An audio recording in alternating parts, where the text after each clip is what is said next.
Soyez les bienvenus dans cette nouvelle vidéo. Cette vidéo sera très longue.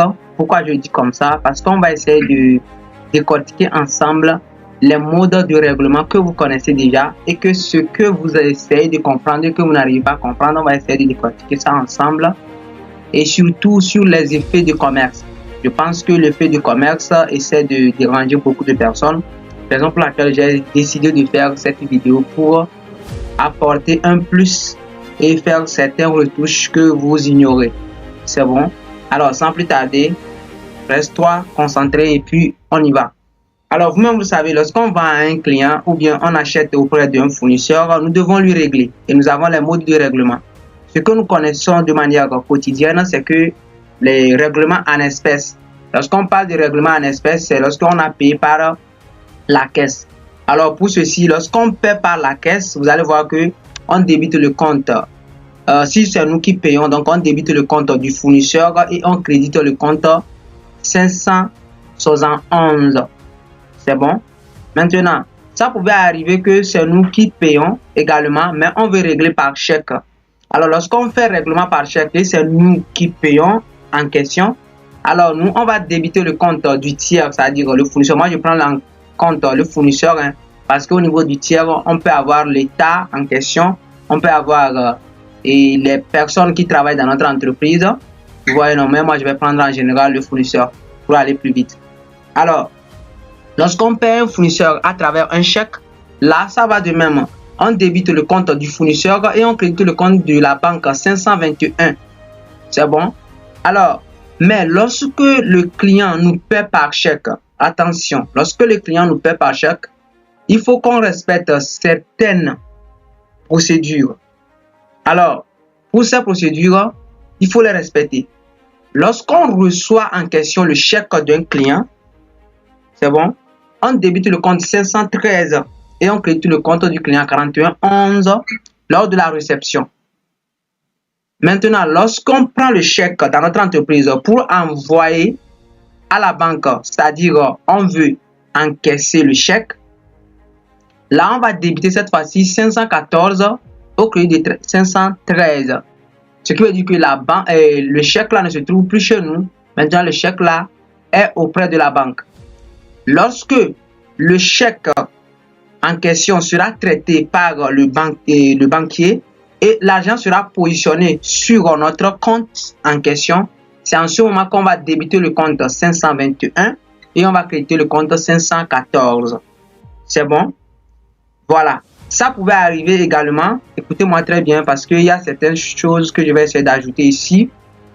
Ça pouvait arriver que lorsque, par exemple, nous avons envoyé le chèque à la banque, au lieu qu'on nous paie, le chèque devient impayé. C'est-à-dire que c'est comme si l'argent ne se trouve pas sur le compte, quoi. Alors, si on suppose que les frais des impayés seront à la charge de, comment dit-on, du client en question, alors lorsque le chèque devient impayé, donc on va débiter le compte 41. Écoutez-moi très bien, moi je vais passer l'écriture unique. 41, 31. On va créditer le compte 500, voilà, 514. C'est bon. Après, on va créditer le compte 521. Voilà, lorsque le chèque, je dis bien le chèque, un an est l'effet. Lorsque le chèque devient impayé, voilà. Alors, ce montant va prendre le montant du chèque plus les frais des impayés. Et celui-là va prendre le montant du chèque. Et celui-là va prendre les frais. C'est bon, je vais passer juste une écriture en bloc. En dehors de ça maintenant, on peut aller maintenant sur les autres opérations. Donc, on peut décider de payer par la carte bancaire. Là, vous allez voir que vous allez au niveau de la machine et puis vous mettez votre carte bancaire là-bas. Carte bancaire qu'on appelle carte de crédit. Alors, lorsque vous passez votre carte en question dans la machine, il y a des frais que vous devez essayer de... Donc, les frais que vous devez supporter. C'est bon? Alors, pour ce qui concerne ceci, donc vous allez débiter le compte 515 qui veut dire que la carte de crédit a encaissé, voilà. Et puis vous allez créditer le compte du tiers. C'est bon, si par exemple c'est un tiers qui vous a réglé directement. C'est bon, si c'est un tiers qui vous a réglé directement. Maintenant, si c'est pas un tiers qui vous a réglé directement, mais vous, ici, vous réglez un tiers. Ou bien vous voulez juste transférer l'argent de votre carte là vers la banque même. C'est bon? Voilà. Alors, si vous voulez transférer l'argent de votre compte, mes cartes de crédit là, vers une autre banque, dans ce cas, vous allez débiter votre banque là en question, les frais de commission vous allez mettre et puis vous allez créditer le compte 515. C'est bon? Voilà. Maintenant, règlement par virement, ici, il n'y a pas de souci.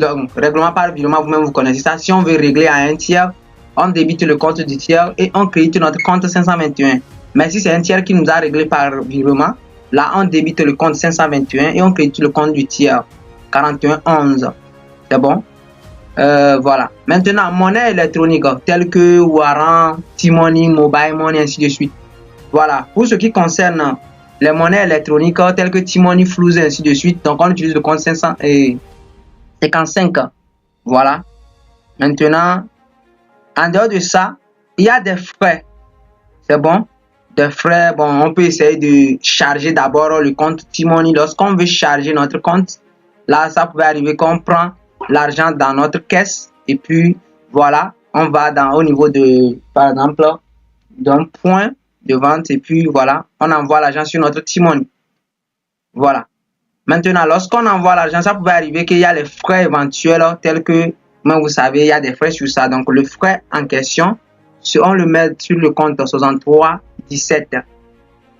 Maintenant, lorsque nous on veut régler un tiers par T-Money, là, nous on crédite le compte là et puis on débite le compte du tiers tel que le fournisseur.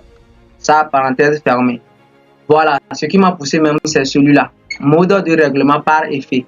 Tout d'abord, on va parler de l'effet en question. Voilà, je ne vais pas commencer par la lecture. Je vais vous donner un petit exemple ici. C'est bon? Supposons que le client A, je vais prendre le cas là. Supposons que le A et le B. Vous me suivez, non? Il y a le B ici, le A ici. Supposons que l'entreprise A en question a vendu l'entreprise B. Lorsqu'on vend, celui-là va passer l'écriture de vente. Suivez-moi très bien. L'écriture de vente. Ici, 41, 11, au crédit de, je vais laisser la TVA, c'est bon, au crédit de 70, 11. C'est bon. Ce qui veut dire que la personne ou bien l'entreprise en question, qui est une personne morale, a une créance envers celui-là. Cette écriture est suivante suite à la facture. Maintenant, en dehors de ça, moi, en tant que l'entreprise en question, je peux décider de créer un effet. Pourquoi créer un effet? Quel est l'avantage de la création de l'effet? Vous allez voir que lorsque j'ai vendu à ce client en question, qui est le D, lorsque je ne crée pas l'effet en question et que l'échéance qu'on a fixée pour que le client la me règle n'est pas encore arrivée, et de plus j'ai le problème de trésorerie, je ne peux en aucun cas ou bien je ne peux rien faire. Mais pourtant, si je crée un effet de commerce, bien sûr, au lieu d'espérer jusqu'à ce que le client là me règle, je peux essayer d'aller auprès de la banque. Je peux mettre la banque ici. La banque ici. La banque. Voilà. Je peux mettre la banque ici. Je peux prendre l'effet là. Je vous dis ici, ça c'est facture. C'est bon. Et ça, c'est l'effet. Vous me suivez, non? Alors, lorsque j'enregistre l'écriture là, c'est suite à la facture. Voilà. C'est suite à la facture seulement. Alors, si c'est seulement ce que j'ai essayé de faire, alors je ne peux en aucun cas récupérer l'argent que à l'échéance. Mais en dehors de vente suite à la facture, je peux décider de créer l'effet. Lorsque je crée un effet, je vais vous montrer un exemplaire de l'effet également.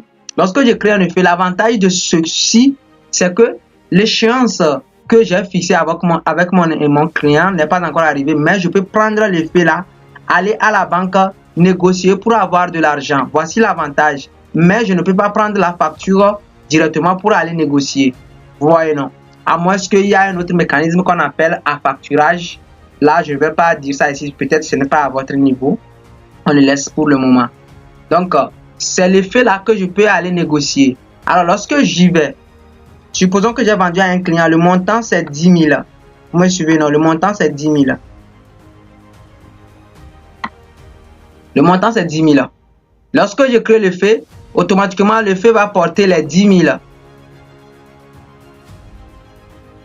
Voilà. Et comme l'échéance, supposons que l'échéance c'est 3 mois. L'échéance n'est pas encore arrivée. Même moi, j'ai des soucis de trésorerie. Donc, étant donné que j'ai créé le fait, là, je peux aller négocier le fait là auprès de la banque. Donc, je lui dis, banquier, voilà, j'ai un souci, j'ai un client qui me doit, voici ce montant. J'aimerais que vous me négociez le fait là. Et là, le banquier va essayer d'investir lui-même pour voir s'il va prendre ce risque ou pas. Et lorsqu'il voit que c'est OK, alors il va vous donner de l'argent. Mais attention, il ne va pas vous donner les 10 000, mais il peut vous donner les 9 500. Et 500 en question constitue l'agio. C'est bon? Il peut vous donner 9 500 le jour-là. Et puis voilà. Et à l'échéance, le client, au lieu de venir vous régler à l'échéance, lui va passer directement régler à la banque les combien? Les 10 000. Donc la banque gagne combien? Gagne 500. 500 là c'est à jour. Maintenant revenons un peu. Lorsque suite à la facture, c'est l'écriture que j'ai passée. Maintenant, lorsque je crée un effet, lorsque je crée l'effet en question, je vais essayer de, au moment de création de l'effet, vous voyez ce compte? Je vais changer celui-là par 2. Et puis c'est fini. Donc, je débite le compte 41, 21 en question. Et puis, je crédite ce compte-là 41, 11. Voilà. Ce qui veut dire que moi, j'ai créé le fait. Celui-là, le fournisseur en question, je dis le fournisseur, le client, moi, je suis le fournisseur en question. Le client ici, lui, il va accepter le fait. Donc, lorsque lui va accepter le fait, voici ce que lui va faire chez lui. Donc, lors de l'achat, vous allez voir que lui, il a débité le compte 71 au crédit de 40, 11 chez lui. Donc, lorsque lui va accepter le fait, il va remplacer le 1 là par le 2. Donc, il va débiter lui aussi le compte. Comment dit-on? Cette fois-ci, il va débiter le compte 40, 11, mais il va créditer le compte 40, 22 et 21, excusez-moi. Donc ici, ce qui veut dire qu'il a accepté un effet. Celui-là, j'ai créé un effet. Donc, vous voyez, non. Maintenant, voici les mécanismes. Voilà. Alors, l'avantage aussi, c'est que l'effet que j'ai créé, je peux prendre ça pour régler à quelqu'un. Ou bien je peux prendre ça pour régler à un autre. Je suis le fournisseur de celui-là. Quelqu'un d'autre peut être mon fournisseur. Je peux prendre celui-là et faire là pour régler à ce fournisseur. Vous voyez, non? Là, on parle de quoi? Des tireurs, ainsi de suite. Et on parle de endosseurs et endossataires. Donc, moi qui viens de négocier le fait ou bien moi qui viens de prendre mon effet pour régler à un autre, je suis endosseur. Celui qui détient le nouveau effet est appelé endossataire. Donc, ça, français, très simple. On va aller maintenant sur le mécanisme, ainsi de suite. Donc, voilà. Les effets que nous avons la lettre de change ou traite, nous avons le billet à ordre et puis nous avons le warrant. Donc, la lettre de change, c'est que quoi? C'est un écrit par lequel, ce que je viens de dire ici, c'est un écrit par lequel une personne appelée tireur, là, c'est le fournisseur, donne l'ordre à une autre personne appelée tiré, qui est le client qui a acheté chez lui, de payer à une certaine échéance, voilà, une somme déterminée à une bénéficiaire qui peut être, voilà, une bénéficiaire, c'est la banque, qui peut être moi-même aussi également, ou un tiers. Donc, un tiers ici peut être lorsque je prends le fait là pour régler à un autre fournisseur. C'est bon? Donc, c'est ça, on dit que c'est donc le tireur qui crée la lettre de change. Mais billet à ordre, c'est le tiré. Le tiré, c'est-à-dire que c'est le client qui crée le billet à ordre, alors que c'est le fournisseur qui crée le billet, la lettre de change. C'est la différence entre les deux. Mais ici, vous allez voir que lui prend l'engagement. C'est bon? Maintenant, exemple de lettre de commerce, ou l'effet de commerce. Voilà, je ne vais pas traîner trop ça. Alors, voilà l'exemple, voilà. Voici l'exemple. La date de l'échange, la date de création, lieu de création, l'échéance, voilà. Désignation, acceptation ou aval, l'OME, ainsi de suite, numéro. Voilà, non. Domiciliation du tiré, ainsi de suite. Signature du tireur, timbre fiscal. Billet à ordre, même chose. C'est bon, c'est le nom même qui change. Voilà, non. Donc ici, le nom du souscripteur. Comme c'est le client qui essaie d'établir ça, donc lui va signer ici. C'est bon? Voilà. Alors, création de l'effet. Voilà. Je vous ai déjà expliqué ça. Lorsqu'on crée l'effet chez nous, moi qui suis le fournisseur en question, voilà. Donc, la création de l'effet, le client va passer l'écriture là. Lui, il accepte la lettre de change. LC, c'est lettre de change. Maintenant, création d'effet au profit d'un tiers. C'est-à-dire que j'ai pris l'effet là pour régler à un tiers. C'est bon? Alors, regardez très bien.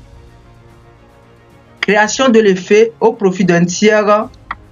Vous allez voir que ici, normalement, lorsque je crédite le compte, lorsque je veux créer l'effet, lorsque je crédite le compte 4111, je devais débiter le compte 4121. Mais lorsque je crée ça pour envoyer juste à un autre fournisseur, c'est-à-dire que quoi, bien sûr que moi je suis le fournisseur de celui-là, mais le souci c'est que je ne crée pas ça pour moi-même, mais je crée ça pour régler une autre dette. Là, vous allez voir que je prends le fournisseur là en question et puis je solde ça avec le client, le compte client. Tandis que celui-là, lui, ne fera rien. C'est bon? Maintenant, chez le bénéficiaire, lui, en question, lui va faire comme il est en train de créer un autre effet. Alors, on va prendre les activités pour pouvoir implémenter. Mais au lieu d'aller sur les activités, il y a certaines parties. C'est-à-dire, lorsqu'on négocie l'effet, ainsi de suite, je dois faire ça avant de revenir. C'est bon? Voilà, je dois faire ça. Alors, lorsqu'on négocie l'effet, ça peut arriver que à l'échéance, le client ne paie pas. Quelles sont les implications? Ainsi de suite. On peut décider de créer un effet et ne pas aller négocier ça. Quelles sont les implications? C'est ça, on va essayer de voir ici ensemble. Lorsqu'on négocie un effet et on ne va pas, lorsqu'on crée un effet et on ne va pas négocier ça auprès de la banque, là, au moment où le client va nous régler, voici comment on va essayer de faire. C'est bon? Voilà. Ça, c'est un cas courant. Ici, je peux le dire. Mais le monsieur ou bien, de manière théorique, on n'amène pas souvent ce cas-là. On dit souvent, la personne va aller négocier le fait auprès de la banque. Voilà.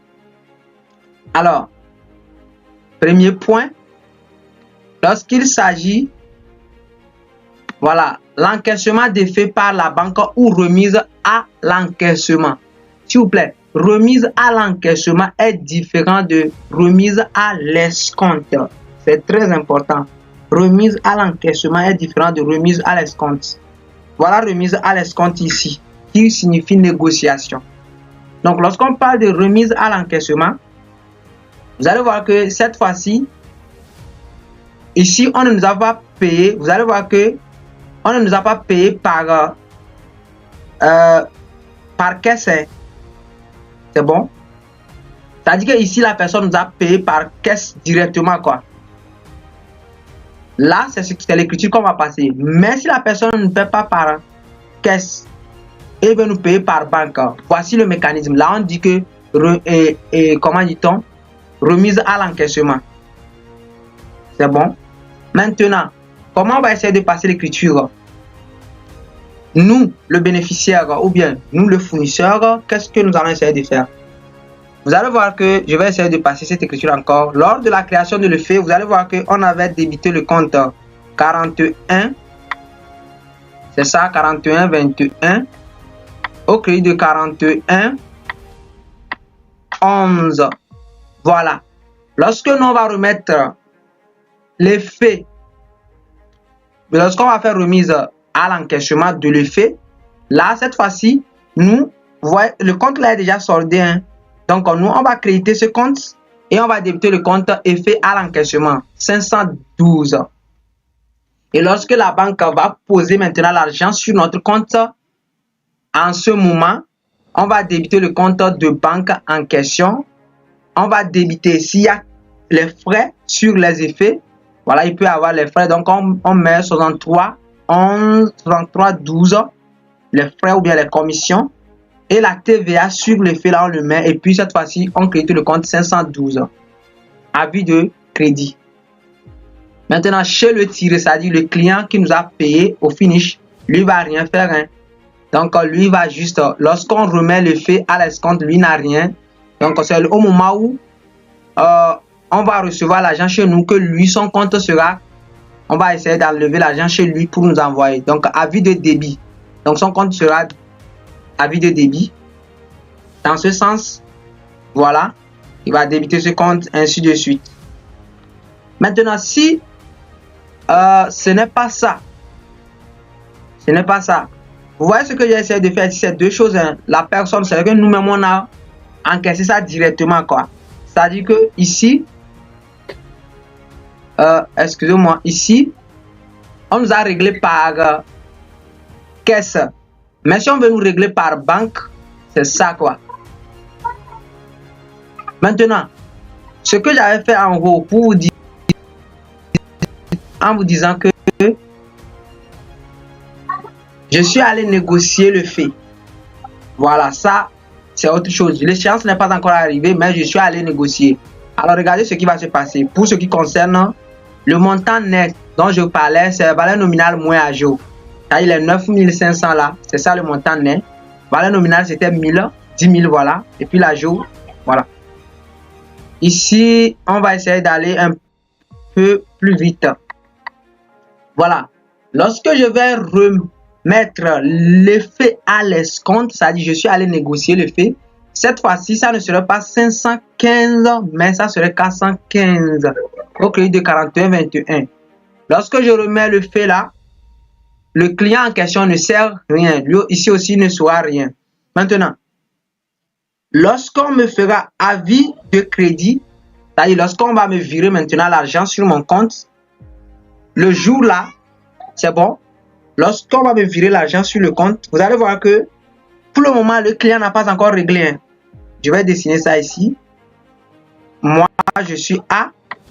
Celui-là est B. Et notre banque est C ici. C'est entre moi et celui-là.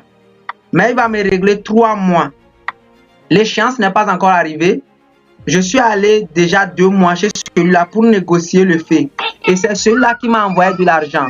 Donc, comme c'est celui-là qui m'a envoyé de l'argent, vous allez voir que ce compte-là que j'ai débité en question est toujours chez moi. C'est bon? Maintenant, comme c'est la banque qui m'a envoyé de l'argent, vous allez voir que j'ai une dette envers la banque. Raison pour laquelle ce compte doit dégager un solde créditeur là, en attendant pour dire que j'ai une dette envers la banque. Il faut que la personne là vienne régler cela et puis c'est fini. S'il ne vient pas, on dit que le fait est impayé.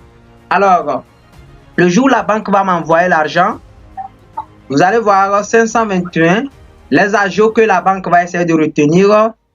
Et puis, la TVA peut-être sur les ajouts, voilà, les commissions fixes, voilà. Et puis 565, qui veut dire que j'ai une dette maintenant envers la banque. Si, à la fin, mon client B arrive à régler à la banque, là, c'est une très bonne chose. C'est en ce moment que je vais débiter le compte 565 et créditer le compte 415. Maintenant, c'est bon pour solde. Mais si le client n'arrive pas à régler, là, on parle d'effet devenu comment? Impayé. quelle écriture faut-il passer?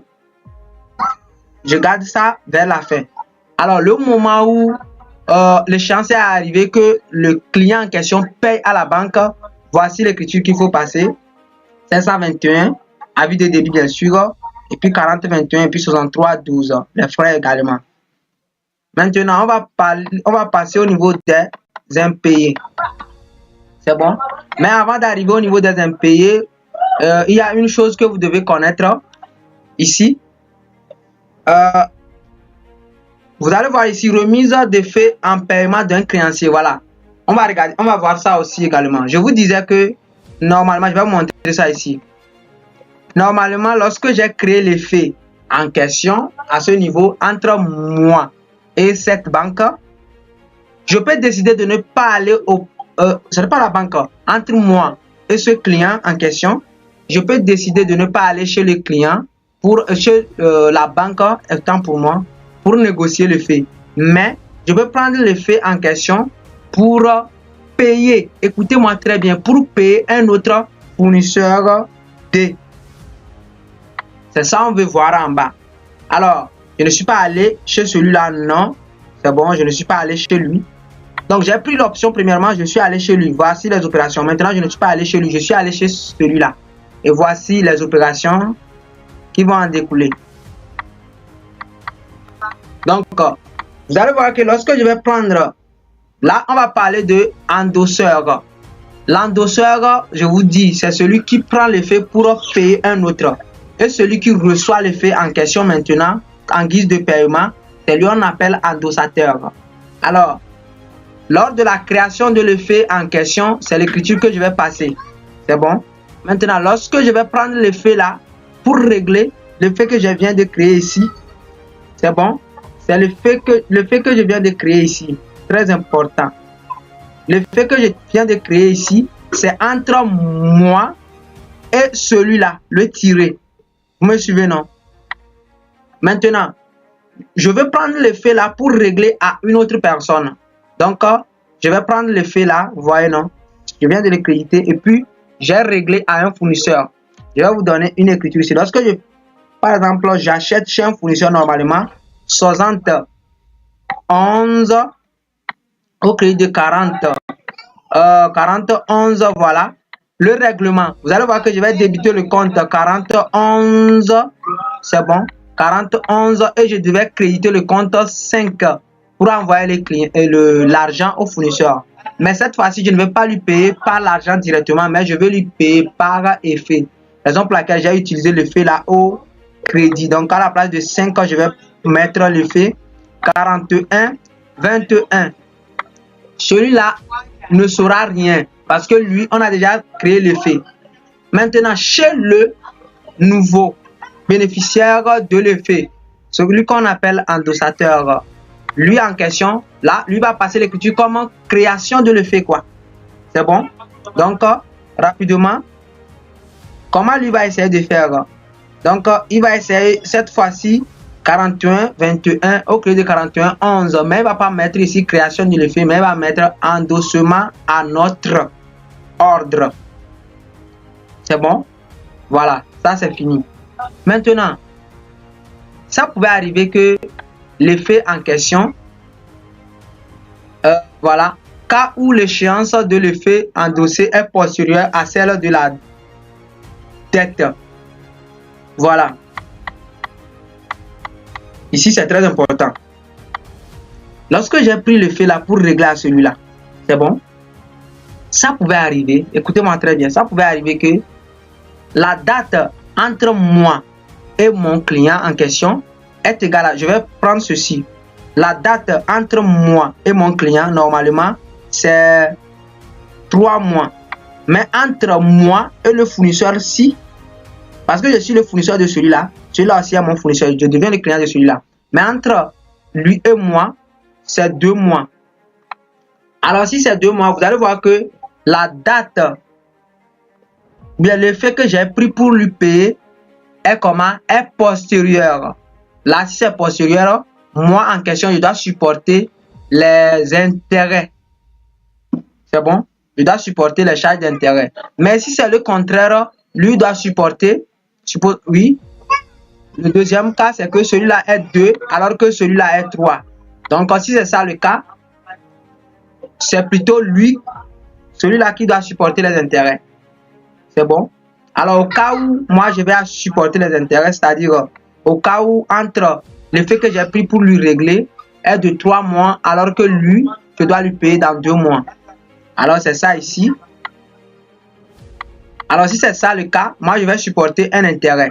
C'est bon? Alors, le jour où moi, je vais lui régler, ça ne serait pas 41, non seulement, mais ça serait 41 qui va prendre le montant en question et 70. C'est bon? 67,44 en question. 67,44 va prendre quel montant? Va prendre les intérêts. C'est bon, l'intérêt sur dette. Donc, l'intérêt sur dette en question, vous-même, vous allez calculer ça.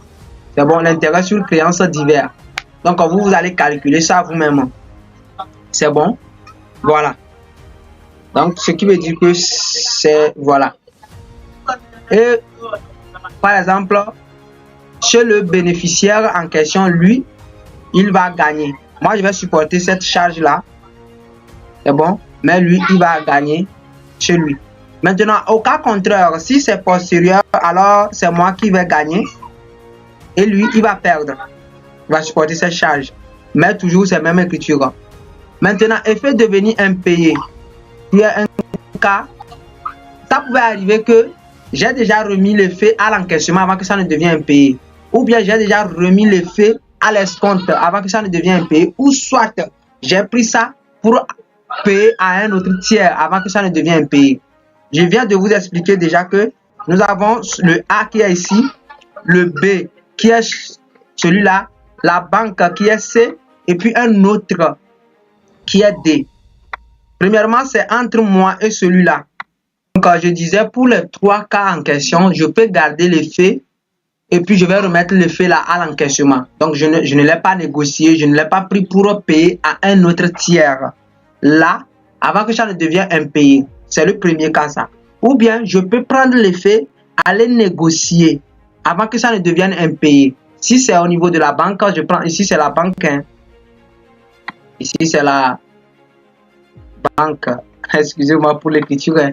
Ici, c'est la banque en question. Donc, si c'est la banque en question, il y a son traitement. Ou bien, j'ai pris l'effet pour payer à un autre tiers. Comment on va traiter ça? Alors, c'est très simple si vous maîtrisez les écritures. Si j'ai remis l'effet à l'encaissement avant que ça ne devienne impayé, voici l'écriture. Vous-même, vous savez, lorsqu'on remet un effet à l'encaissement, quelle était l'écriture qu'on avait passée? Vous-même, vous le savez très bien. L'écriture qu'on avait passée lorsqu'on remet un effet, ça fait, on débite le compte 512, autant pour moi, 512 au crédit de 41, 21, c'est ça, non? Voilà. Voici l'écriture qu'on passe. Maintenant, lorsque l'effet devient impayé, maintenant, je vais faire quoi? J'avais débité ce compte, donc je vais créditer le compte là. Et puis, comme les frais, parce que lorsque j'ai remis l'effet à l'encaissement, il y a les frais. Donc, comme on n'a pas payé l'effet, là, les frais sur l'effet en question vont suivre le compte là. Donc, je vais créditer ce compte que j'avais débité lorsque je remets l'effet à l'encaissement. Donc, je vais créditer ce compte et puis je vais créditer également mon compte parce qu'on va retirer l'argent sur mon compte également parce que l'effet est devenu impayé. Mais attention, moi, qu'est-ce que moi je vais essayer de faire? Lorsqu'on retire l'argent sur mon compte, moi, je vais essayer de débiter le compte 6318, autres frais bancaires. Et puis ici, c'est bon, je mets la valeur nominale sur le compte 4132. Mais vous allez voir ce que je vais essayer de faire. Les frais que moi j'ai supportés ici, là, je vais transférer ça au client. C'est bon? Parce que c'est lui qui a fait que j'ai supporté ces frais. C'est lui qui a fait qu'on a essayé de prendre l'argent là. Voilà ce qui va se passer. Alors, vous allez voir que les intérêts que moi j'ai supportés, voilà, je viens d'imputer les frais là sur ce même compte. Et puis ça devient un montant qui était là, juste valeur nominale. Vous allez voir sur ce compte, on aura valeur nominale plus les frais, plus les intérêts. Et c'est ça qui va devenir son nouveau effet. C'est bon? Voilà. Alors, si ça devient tout d'abord, ça devient sa nouvelle créance. Et là, lorsqu'on veut, il veut encore créer un autre. Voilà. Création de la nouvelle. C'est lui, on va prendre maintenant. Et on va commencer même chose. Et la vidéo devient déjà plus longue. Alors, l'effet impayé, lorsque par exemple nous sommes allés négocier. Si nous sommes allés négocier, qu'est-ce qui va se passer? Même chose. Par exemple, lorsque on a remis l'effet à l'escompte, on avait débité le compte 415, je pense. Hein. Je vais vous montrer ça.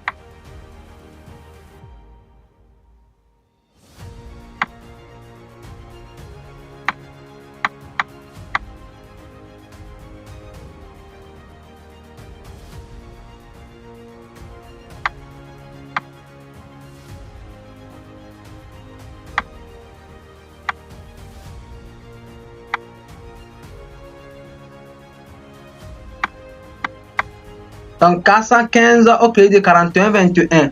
Et lorsqu'on va recevoir avis de crédit, c'est ça ce que nous on va voir.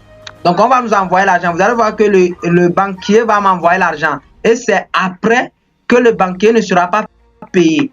Comme le banquier ne sera pas payé, il va essayer de retirer l'argent maintenant sur mon compte. Et c'est ça qui va entraîner ces écritures-là. Alors vous allez voir que au finish, on va débiter ce compte. Mais cette fois-ci, lorsqu'on débute ce compte-là, il y a les frais qui va supporter, les frais qu'on va essayer d'ajouter et on va créer notre compte de banque. Voilà. Lorsqu'on débite ça, vous allez voir que lorsque je remets l'effet à l'escompte, je débite le compte là et puis je crédite le compte 41, 21. Et là, lorsque le banquier m'envoie l'argent, donc 521 au crédit de 565. Et cette fois-ci, comme notre créance, notre débiteur, c'est-à-dire notre client n'a pas réglé, là, lui va débiter ce compte et il va retirer l'argent maintenant sur notre compte, quoi. Et puis, il va nous imputer les frais d'impayé, retour et impayé. Maintenant, qu'est-ce que nous on va dire? Lorsque nous on va supporter ça maintenant, nous on va imputer ces frais-là à notre client. C'est la même chose. Donc, c'est ça on a essayé de faire ici. On lui a imputé ces frais et on va encore avoir une nouvelle traite ici. C'est bon? Voilà. Je sais que les écritures là peuvent vous mélanger, mais c'est très simple. Maintenant, on va revenir sur un cas pratique qui est celui-là. C'est bon? Alors, pour ce qui concerne ce cas pratique, on dit au cours du mois de février 2016, l'entité TECO a réalisé les opérations suivantes. Voici, on va prendre la première opération. Facture numéro 21 de Mania. Donc, si vous attendez de Mania, ce n'est pas notre facture. Alors, nous sommes le client et celui-là, c'est notre fournisseur. Donc, c'est achat. Alors, comme c'est achat, la marchandise est là, rabais, escompte, port. Et on a réglé par flouze. Donc, c'est nous-mêmes qui devons calculer ça. Ça, il n'y a pas de souci. Donc, pour ce qui concerne les calculs, vous-même, vous le savez déjà. Hein. On prend le montant moins rabais. C'est bon. Moins encore l'escompte. Voilà. Et puis, plus le port. Donc, je vais aller ici dans Excel. Je sais que le montant, c'est combien? C'est 2 millions. Voilà, le montant, c'est 2 millions. Ils m'ont donné, ils m'ont dit 59 000. C'est ça. Donc, au finish, moi, j'aurai, par exemple, voilà. Donc, ils m'ont fait remise, hein, remise de 59 000 là. C'est ça, j'ai tiré là-dedans. Voyez ce qui va rester. Après l'escompte, ils m'ont fait encore escompte. Escompte 1%. Donc, également, escompte 1% de celui-là.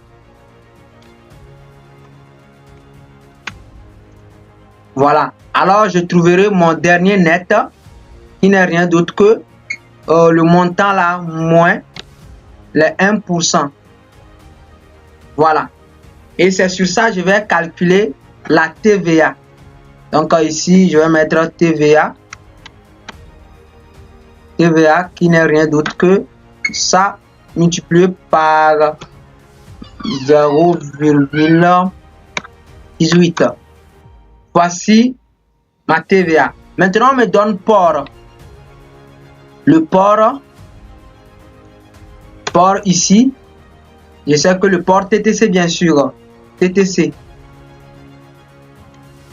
Donc, prochainement, moi, je ne vais pas établir la facture pour vous, hein, parce que jusqu'à présent, vous devez connaître comment on établit une facture. Donc, le port qu'on m'a donné ici, TTC, moi, qu'est-ce que je vais essayer de faire? Le port TTC est là. Je vais voir le port TTC. C'est combien? 70 800. Donc, 70 800, là, je le mets. 70 800. Voilà. Alors, je trouverai le net à payer. Le net à payer ici. Le net à payer, vous-même, vous le savez, est égal à quoi? Est égal à dernier net en question plus la TVA. C'est bon? Plus le port TTC, bien sûr. Voilà, ça c'est notre dernier à payer. Notre net à payer, voilà. Maintenant, le port, on va ramener ça en hors taxe parce que nous sommes obligés de 0,18. Voilà, notre port, nous devons ramener ça en hors taxe parce que nous sommes obligés de comptabiliser ça en hors taxe. Qu'est-ce que je viens de faire? Divisé par 1, ce n'est pas l'autre. Voilà, donc ça fait 60 000. C'est ça hors taxe. Alors, les écritures que moi j'ai besoin, vous allez voir que moi j'ai besoin de dernier net commercial. Où est dernier net commercial? Voilà. Voici mon dernier net commercial. Lorsque j'ai pris le montant moins ça, voici mon dernier net commercial. J'ai besoin également de l'escompte parce qu'il y a le compte de l'escompte. J'ai besoin de la TVA. Mais TVA ci que moi je vais utiliser sera égal à TVA là plus la TVA sur port. C'est bon? TVA sur port. Excusez-moi, TVA sur port là, c'est combien? Ça serait, je pense ici, ça serait 10 800. Voilà, ça serait 10 800. Je pense bien. Ça serait 10 800. Ici c'est 60 000, ici c'est 70 800. Donc ça serait 10 800. C'est bon. Voilà la TVA. Donc la TVA sera TVA sur marchandise, TVA sur port. C'est bon. Que je vais enregistrer dans le compte 4452. Donc moi je vais utiliser celui-là. Et puis le port hors taxe. Ici, voilà. Voilà. Vous me suivez? Voici les écritures que moi je vais utiliser. Alors rapidement, ici c'est achat. Donc 60. Tout d'abord, je vais utiliser le compte 4452 qui va prendre que ici, qui va prendre le montant là. Et voilà. La TVA. Après, la TVA qui n'est rien d'autre que TVA sur la marchandise et TVA sur le port. Après le compte 71. Voilà, 71. Lui, il va prendre quoi? Il va prendre le dernier net commercial là, plus le port hors taxe. C'est bon? Le dernier net commercial égale le dernier net commercial, c'est où? C'est ça. Plus le port hors taxe. C'est très important, vous devez connaître ça. Parce que comment détermine-t-on le coût d'achat? Le coût d'achat, vous-même vous le savez, ça fait le prix d'achat plus les frais liés à l'achat. Le port, c'est un frais lié à l'achat. Donc, c'est ça. Et maintenant, ici, que faut-il faire? Après ça, je pense que c'est bon.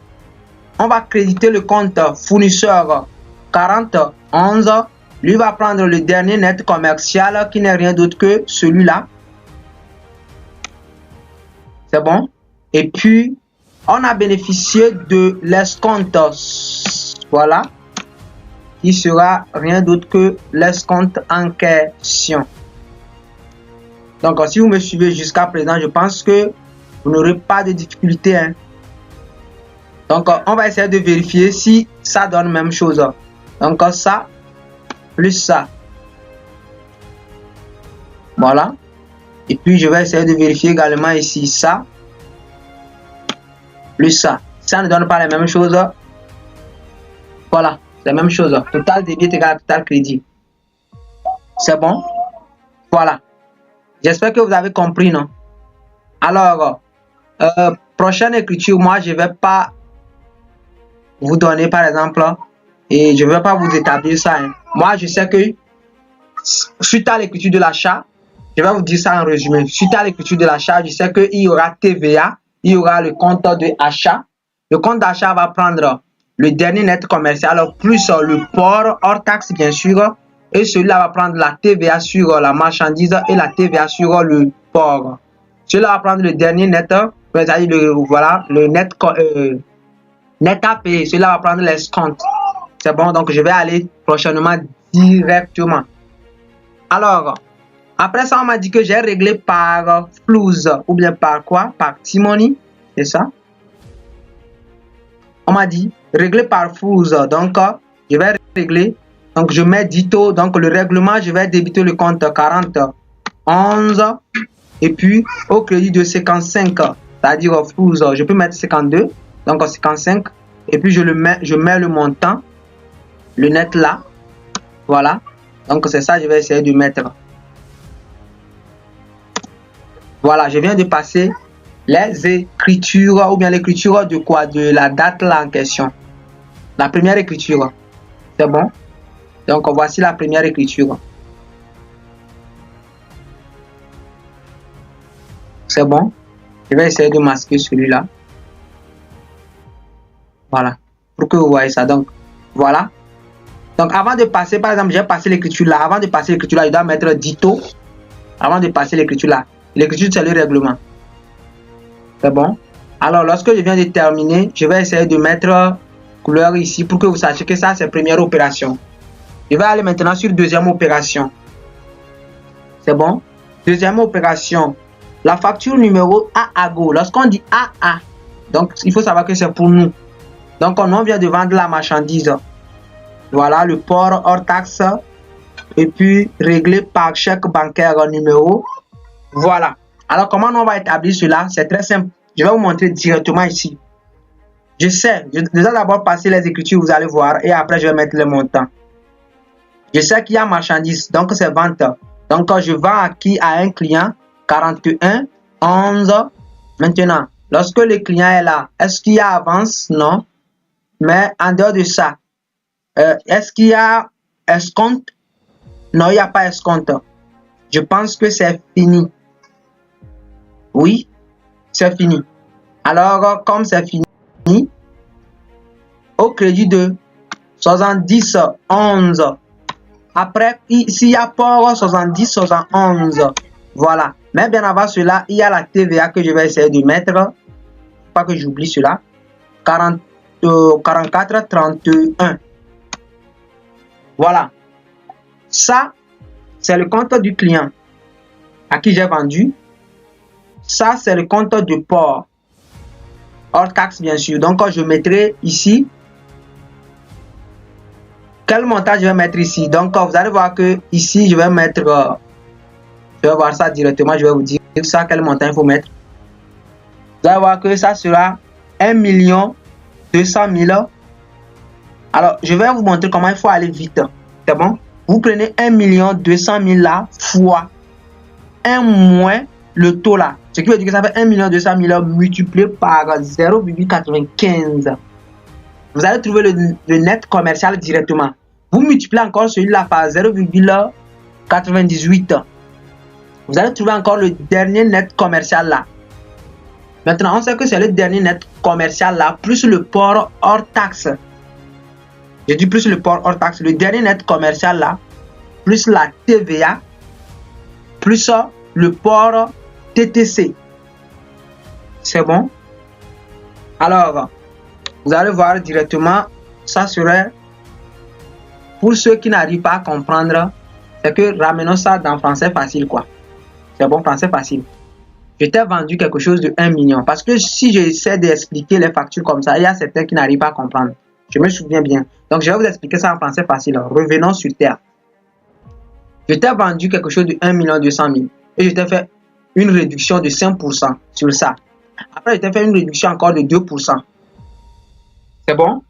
Donc, c'est après la réduction que maintenant, je vais appliquer la TVA sur ça. La TVA, c'est vous qui devez payer ça. Donc, on applique la TVA sur ça. Donc, ça fait le dernier net commercial plus la TVA.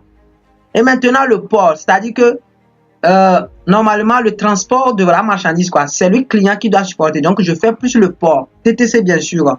Et c'est ça qui serait l'ensemble de ce que vous me devez. C'est comme ça on établit la facture. Alors, moi, je vais aller rapidement. Donc, moi, je peux aller ici. Comme je sais que le montant, ça fait 1 200 000. C'est ça. Moi, je vais déterminer le net commercial. Le net en même temps ici est égal à le 1 million là. Normalement, le 1 million, je peux faire comme voilà, le 1 million fois, comme je vous avais dit, 0,95. Je vais trouver le net commercial après la première réduction, multiplié encore par 0,98. Je vais encore trouver le net commercial après deuxième réduction de 2%. Et je vais multiplier celui-là par, suivez-moi bien, par 1,18. Lorsque je multiplie ça par 1,18, je trouve le montant déjà TTC. C'est bon?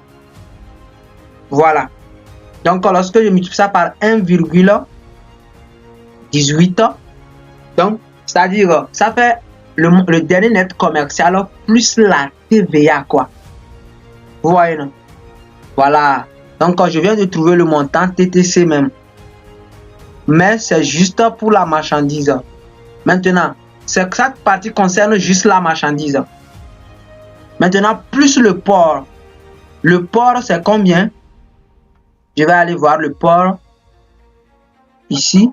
Le port, c'est 25 000. Alors, plus le port, facteur de... Donc, je vais prendre le port en question. Qu'est-ce que je viens de faire? Je vais prendre le port en question. Donc, plus, c'est bon. Plus le port.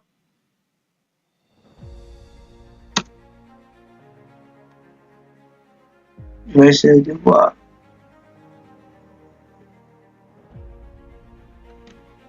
Donc, plus le port en question. Donc, moi, je vais... C'est comme il n'y a plus de place que vous allez essayer de voir. Hein. Mais ce que je vais essayer de faire, je vais appeler ça, vous allez voir. Donc, plus 25 000 là. Multiplié maintenant par 1, je vais ramener ça aussi en TTC. Multiplié par 1,18. Et puis, je ferme. Donc, c'est l'ensemble là qui donne le net à payer. C'est bon? Voilà, c'est l'ensemble là qui donne le net à payer. Et voilà. Je vais vous faire descendre ça. Voilà, c'est ça ici. Vous voyez? Donc, ceci là, ça concerne la marchandise. Suivez-moi très bien. Voici la marchandise. J'ai fait une réduction de 5%. Donc, je le multiplie par 0,95. Ça donne le dernier net selon la réduction, la première réduction. Multiplié encore par 0,98. Deuxième réduction de 2%. Maintenant, ça donne le montant hors taxe là. Multiplié par 1,18 pour ramener tout en TTC, bien sûr. C'est juste pour la marchandise. Maintenant, pour le port, je vais ramener également le port en TTC. Et puis, c'est l'ensemble là que le client là va me payer. C'est bon? Alors, vous allez voir que c'est ça, je vais mettre ici. Je vais mettre sur le compte du client. Égal. Voilà. Donc, le client me doit normalement. Ici, le port hors taxe, c'est combien? Le port hors taxe, comme vous le savez, est égal à 25 000. Donc, je le mets. Le dernier net commercial est égal, comme vous le savez, est égal à ce montant. multiplié par 0,95. Première réduction multiplié par 0,98. Voilà, je pense que c'est bon. Maintenant, la TVA en question égale. C'est lui qui sera égal à quoi? Est égal à ça, plus ça, et l'ensemble là, multiplié par 0,18. C'est ça ma TVA. Et c'est en ce moment que lorsque je vais faire la somme de tout, et ça ne donne pas le montant qui est en haut, que j'ai fait erreur. Donc, égal à donc ça, plus ça, plus ça, égal. Vous voyez? C'est le même montant que celui-là. Donc, je pouvais commencer par ça. Hein. Je mets le port hors taxe. Je mets le dernier net commercial sur ce compte. Et puis la TVA. Et puis l'ensemble des deux. Alors, je viens de réaliser une vente. C'est bon? Je viens de réaliser une vente. Mais on nous a réglé par chèque bancaire. Donc, par chèque bancaire, j'ai vendu à un client qui me règle par chèque bancaire. Je mets d'abord le dito. Lorsque je mets le dito, cette fois-ci, comme on m'a réglé par chèque bancaire, voici le client, il m'a réglé par chèque bancaire. Donc, je débite le compte 513. Au crédit de quoi? Au crédit de 41,11. Alors, je mets le montant en question. Donc, c'est le client-là qui m'a réglé. Donc, je mets toujours le montant. Donc, je viens de réaliser la seconde opération. L'opération suivante, l'opération du 6, pardon, on met les dates et moi, la vidéo devient un peu plus longue, j'ai laissé les dates. Le 6, facture numéro 22A, Tassi. Donc, si vous voyez bien, vous allez voir que c'est, on dit A, donc il faut savoir que c'est pour nous. Nous avons dressé une facture A. Mais si on dit facture numéro 2, donc il faut savoir que c'est, nous sommes qui? Nous sommes le client en ce sens. Mais si on dit A, nous sommes le fournisseur. Donc, on a vendu 1 million, remise 5 escompte. Si, ça c'est escompte conditionnel. Donc, on ne va pas tenir compte de cela dans notre facture. C'est bon? Alors, c'est toujours les écritures de vente. Je vais faire quoi? Je vais débiter le compte du client en question. Donc, je débite le compte 41,11. Mais cette fois-ci, je vais créditer le compte 44,31, la TVA 70,11 et puis normalement il y a escompte, mais comme c'est conditionnel, je ne vais rien faire pour escompte dans ce sens. C'est conditionnel, donc on ne va rien faire. C'est au moment du règlement que je peux essayer de voir. Alors je peux mettre voilà, je peux aller directement. Normalement 1 million, on a fait une réduction de 5%. Je laisse l'escompte. Réduction de 5%, donc je peux mettre ici égal les 1 million. Donc vous allez prendre les 1 million multiplié par 0,95 pour trouver le dernier net commercial, pour aller vite. Et là, je peux appliquer la TVA sur ça. Donc ça fait celui-là, multiplié par 0,18. Et là, je trouverai le montant TTC qui sera ici, qui n'est rien d'autre que ce montant plus ce montant. Voilà. Je pense que c'est bon. Ici, on ne nous a pas réglé. Donc, l'opération là s'arrête ici. Maintenant, je continue également. Facture numéro, je pense, voilà. Le 7, chaque numéro est remise à l'encaissement. Remise de chèque à l'encaissement, vous-même, vous le savez très bien. Donc, le chèque qu'on a reçu ici, on va le remettre à l'encaissement. Donc, remise le chèque à l'encaissement, ça serait 500. On va débiter cette fois-ci 514, voilà, au crédit de 513. Voilà. Excusez-moi. 513. Donc, remise du chèque à l'encaissement. Donc, c'est ce chèque. Donc, je le mets. Donc voici notre chèque là, on l'a envoyé pour récupérer l'argent. C'est ça, on dit remise du chèque à l'encaissement. Autant pour moi, normalement j'ai décalé mal, lui devait rester ici. Bon, voilà. Bon, je vais procéder comme ça, hein. Bien sûr que ça devient un peu long. Égal. Bon, je vais faire comme ça, voir si ça peut résonner. Et est-ce que ça peut aller? Égal celui-là, plus ça, celui-là. Voilà. Normalement, celui-là, ce n'est pas sa place là-bas, mais je vais le mettre ici. Donc, voici le chèque là que j'ai remis à l'encaissement. Donc, c'est ça. Ici également, c'est lui. Je vous répète ça, à l'examen, vous allez dresser un journal en bonne et due forme. C'est bon, moi je vous montre juste les écritures à passer. Je ne tiens pas le journal qu'on fait dans le cas théorie. Je pense que j'ai remis le chèque à l'encaissement. Donc vous mettez remise du chèque à l'encaissement. Après l'opération là, je prends l'opération suivante. Voilà. Si je pense, remise du chèque, voilà, c'est ça ici. Maintenant, on dit facture d'avoir numéro 2. Donc, lorsqu'on dit 2, il faut savoir que nous sommes toujours le client.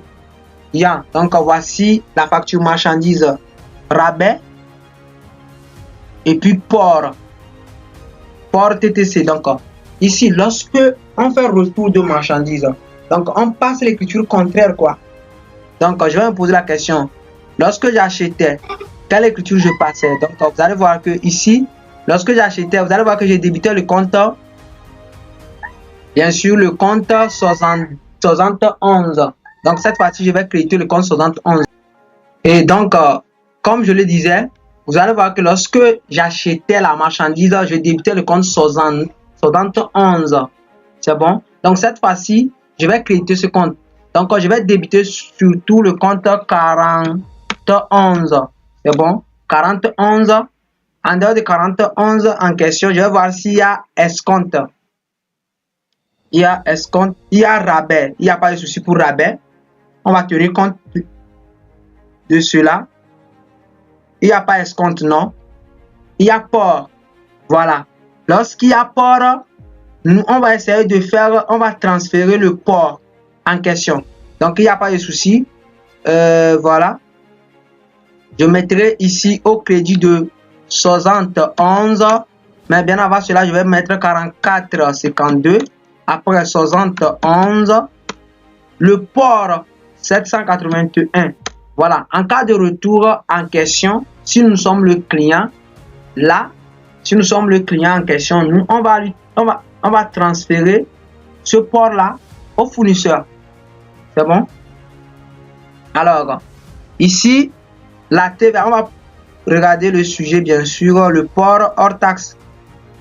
Le port, ici, le port, c'est 23 000. C'est bon, 23 600. Donc, je ramène ça en hors taxe. Donc, je mets égal 23 600 divisé par 1,18. Voilà, ça fait 20 000. Maintenant, ici, le dernier net commercial, bien sûr, marchandise avec rabais de 12 300. Donc, je mets 70 000 moins 12 300. Je mets 70 000. 700 000 plutôt, moins 12 300. Voilà. Et c'est maintenant, la TVA serait égale à quoi? Serait juste égale à ce montant-là, plus le port hors taxe, bien sûr, multiplié maintenant par la TVA 18. C'est bon? Voilà. Et le montant en question, j'ai mis encore ce montant ici. C'est à ce niveau, ça va rester. Tant pour moi. Donc, c'est celui-là qui va prendre la somme de tout. Ça fait la TVA, plus le port, plus celui-là. Voilà. Donc, c'est ce qui sera le montant TTC. Je pense que c'est ça. Hein. Voilà. Je pense que c'est ça. Voilà. C'est bon? C'est bon maintenant. Il y a certains qui mettent le port là sur le compte 4453. Il n'y a pas, excuse-moi, je vais mettre ça sur ce compte. C'est bon? Voilà. Allons-y. Ici, maintenant, on dit TASI règle par chèque numéro. La facture du numéro 222. Donc, vous allez voir facture du numéro 222 ici. Ici, c'est escompte conditionnel. Vous voyez ça, facture au numéro 222. On avait dit que s'il nous règle dans 8 jours, on va lui accorder cet escompte. Il nous a réglé quand? Aujourd'hui, c'est le 6 mai, il nous a réglé le 9. Waouh, c'est juste 2 jours de séparation. Donc, il a reçu, ou bien on peut lui accorder réellement cet escompte. C'est bon?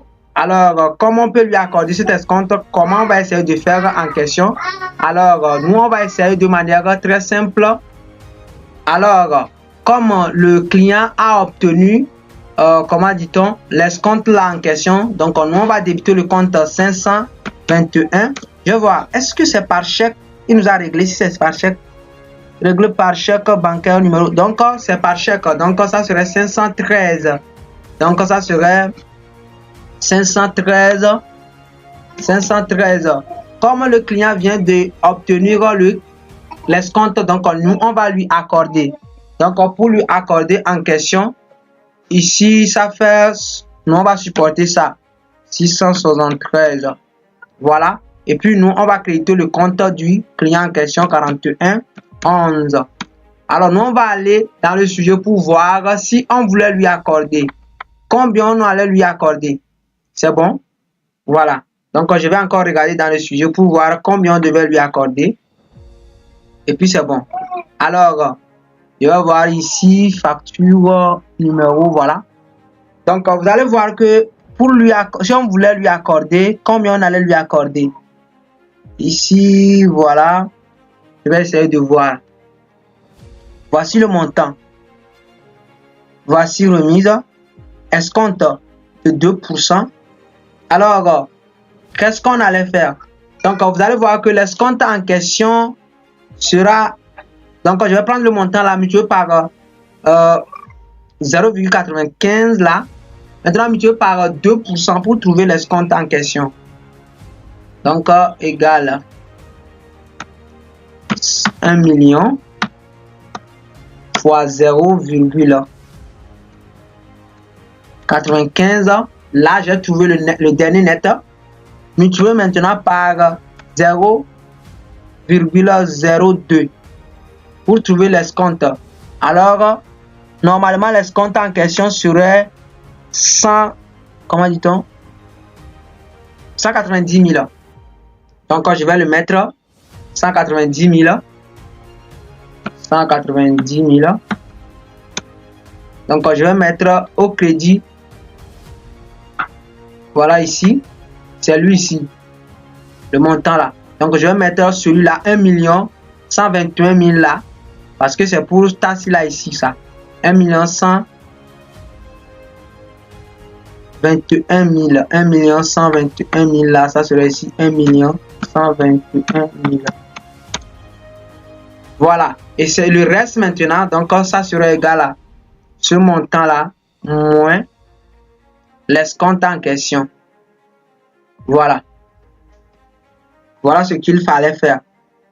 Donc, le jour là, nous, on aura 931 000. Ça, c'est bon maintenant. Alors, on continue toujours. Ici, le 12. Le 12 en question. Le 12 en question dit chaque numéro revient impayé. Les frais d'impayé s'élèvent à et sont à la charge du client. Donc, je viens de vous passer l'écriture là en haut même. Donc, lorsque un chèque devient impayé, qu'est-ce qu'on fait? Donc, je vois. Quel chèque? Voilà, c'est toujours le chèque là. Hein. Parce que on m'a dit le chèque numéro revient impayé. Vous voyez, c'est le chèque là. Le chèque numéro, ça là, est remise. Donc, c'est ça qui devient impayé. Donc, c'est ça. Je vais prendre. Donc, c'est lui ici qui est devenu impayé. Alors, vous allez voir que cette fois-ci, j'avais débité le compte là. Donc, je vais essayer de faire quoi? Lorsque le chèque devient impayé, de manière très simple. Je vais débiter le compte du client 41 31 bien sûr. Voilà. Je vais créditer le compte 514 et puis je vais créditer le compte 521. Je vais mettre le montant. Normalement, ici, je vais mettre le montant du chèque. Le montant du chèque, c'est combien? Donc, je vais aller en haut pour voir le montant du chèque. Le montant du chèque, c'est ça. Donc, je le mets. Le montant des frais, 49 000. Donc, je le mets. Les 49 000. Et maintenant, le montant TTC. Donc, je dis TTC, excusez-moi. L'ensemble que le client va supporter maintenant, sa créance devient automatiquement ceci. Donc, c'est ce qu'il nous doit maintenant, ça. Après cela, et vous allez voir, après cela, nous avons un payer, voilà. Maintenant, on dit le chèque numéro 222 est remis à l'encaissement. Le même jour, réception d'avis de crédit relatif au dépôt du montant du chèque sur le compte. Voilà. Alors, on va passer l'écriture, ces deux écritures. Remise de chèque à l'encaissement. C'est quel chèque? Numéro 222. Ça s'y règle par chèque numéro 222. C'est celui-là. Donc, c'est lui. Donc, on va faire remise du chèque à l'encaissement. Alors, c'est où? Voici le chèque. Donc, on va remettre le chèque à l'encaissement. Donc, ça serait 514 au crédit de 513. C'est bon? Mais le montant, c'est ça.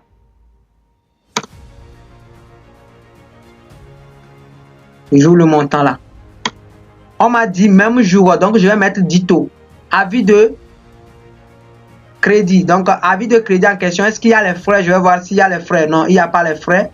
Donc, cette fois-ci, avis de crédit, je vais débiter cette fois-ci 521. C'est bon, je vais mettre d'abord le dito pour dire que ce n'est pas cette même date. 521 au crédit de quoi? 514. C'est bon? Quelqu'un peut me dire que voilà, vous voyez, lorsque ça devient un payé, vous voyez, non? Toujours on crédite le compte 514 là et on met le montant. Donc ici, voici notre avis de crédit. Avis de crédit. Voilà, voici notre avis de crédit. L'opération suivante. L'opération suivante. La facture avoir numéro AGO remise sur facture numéro 50 ristourne sur l'ensemble. Voilà, ça c'est réduction. Voilà, il y a ça c'est facture d'avoir, mais ça concerne juste les remises. Mais on va voir, nous sommes le client ou bien fournisseur. On dit facture avoir numéro AGO. Donc comme on a dit AGO, ce qui veut dire que nous sommes le fournisseur.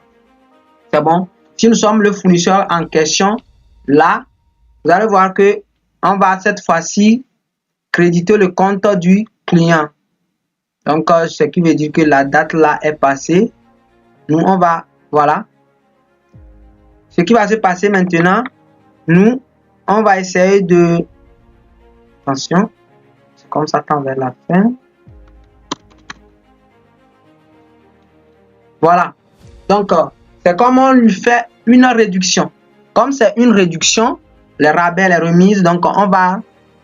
Lorsqu'on vendait, on créditait le compte 7011. Cette fois-ci, on va le débiter. Donc 40, 44 plutôt, 31 au crédit de 70. Mais attention, avant d'écrire 7011, il faut que je vérifie bien si ils ont précisé. Ils m'ont dit remise sur facture numéro 50 000 hors taxe. Voilà, ils ont précisé la facture ici. Donc ça, c'est réduction. Hors facture, bien sûr, mais ventilé. Ventilé veut dire qu'ils ont précisé le numéro. D'ailleurs, c'est suite à quelle facture on a fait cette réduction. Donc c'est ventilé. Si c'est ventilé, on utilise 70 11. Mais si c'est sur un ensemble, c'est-à-dire non ventilé, tel que ristourne sur l'ensemble des achats. C'est là on utilise 70, je pense 70-19. Donc moi je vais utiliser 70, 11, après 70-19 non ventilé. Donc 70-11, 70-19 au crédit de quoi? Au crédit du client 41-11. Alors, je vais mettre les montants. Le premier élément, c'est 50 000. Donc, je le mets. Le premier élément, c'est 50 000. Ici. Le deuxième, c'est 100 000. La TVA. La TVA, vous-même vous le savez, ça se calcule sur les deux par 0,18. Alors le montant TTC, c'est ça, égal ça, plus ça, plus ça. Voilà. Je pense que c'est bon. Voici notre réduction. Maintenant, en dehors de ça, on me dit facture avoir numéro de Moïse relatif à l'opération remise rabais TTC. Voilà, ici on m'a dit facture, c'est bon. Facture, mais on m'a dit 2. Donc lorsqu'on me dit 2, je suis le client, c'est bon. Ça dit, ce n'est pas pour nous. Mais si on dit A, c'est-à-dire que c'est nous qui dressons la facture à quelqu'un. Donc je suis le client ici. Alors comme je suis le client, c'est une réduction également. Mais c'est hors facture. Mais plus précisément, est-ce que c'est ventilé? Oui. Parce qu'ils ont précisé sur l'opération du 10. C'est bon? Et non sur les opérations. Donc sur l'opération du 10, donc c'est ventilé. Alors cette fois-ci, toujours réduction. Donc lorsque j'achetais normalement, je débitais le compte 71. Donc cette fois-ci, je vais créditer le compte 71. Si c'était non ventilé, je devais utiliser 79. Donc 71. Tu vas prendre tout. Mais bien avant cela, 44, 52, la TVA. 71. Et puis, je vais débiter le compte 41, fournisseur. Alors, eux-mêmes, ils m'ont dit, ici, je vais essayer de l'appliquer. Ils m'ont dit, est égal à quoi? Celui-là, c'est 17 700 et celui-là, c'est 29 500. Donc, je vais prendre les deux. 17 700 plus 29 500. Maintenant, c'est le montant et je vais diviser ça par 1, je vais ramener tout ça, c'est le montant de TTC. Je vais ramener ça en hors taxe 1,18. Voilà, ça fait 40 000. Je vais vérifier encore le montant. 17 700, 29 500. C'est ça, non? 17 700, 29 500. Donc, c'était bon. Alors, je vais calculer la TVA. Encore sur ça. 18. Je pense bien. Excusez-moi. 0,18. Voilà. Et le montant TTC, excusez-moi, ce n'est pas ici, mais plutôt ça serait ici. Et le montant TTC serait égal à quoi? Ça plus ça. Voilà. Maintenant, je pense que l'opération là aussi, ça s'arrête ici. Alors, je vais aller sur, je pense que c'est la dernière opération. Hein. La dernière opération. Transfert de la carte de crédit vers le compte, les frais. Alors, ici, c'est nous qui avons transféré l'argent vers notre propre compte, mais on a utilisé le compte de crédit. Donc, si c'est ça le cas, le montant, c'est combien? 3 956 000. Les frais. Donc, ici, comme c'est transfert, c'est comme carte. Donc, si c'est transfert, nous l'argent va aller dans notre banque, donc 521. Mais il y aura aussi les frais. Les frais, comme c'est carte de crédit, donc on va utiliser 663,15. C'est bon? Ici, on va utiliser le compte 515 qui est carte de crédit là. Alors, le montant c'est combien? C'est 3 950 000. C'est 3 950 000. Ici, je vais voir. Je vais vérifier encore. Transfert de 3 950 000 de la carte vers le compte frais.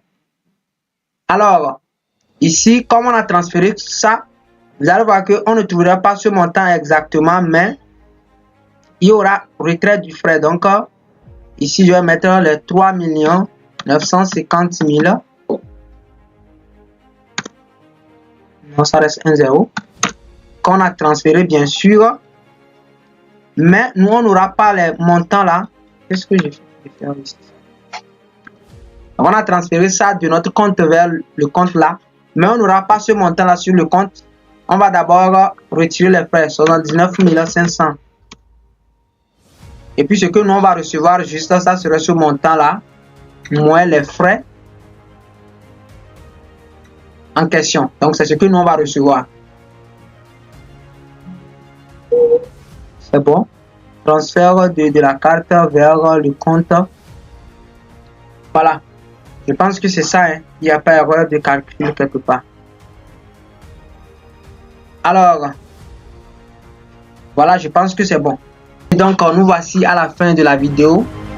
Si tu m'as suivi jusqu'à la fin, jusqu'ici, vraiment, je tiens à te féliciter. Parce que ce n'est pas facile de suivre quelqu'un jusqu'au finish. Alors, si tu m'as suivi jusqu'à la fin, mets dans les commentaires, je t'ai suivi jusqu'à la fin. Si tu as des questions, pose-les dans les commentaires ou bien dans le groupe principal. C'est bon? Et sur ce, on se dit à plus. N'oublie pas de liker si tu as aimé. C'est bon? Et aussi t'abonner pour les prochaines vidéos. On se dit à très bientôt.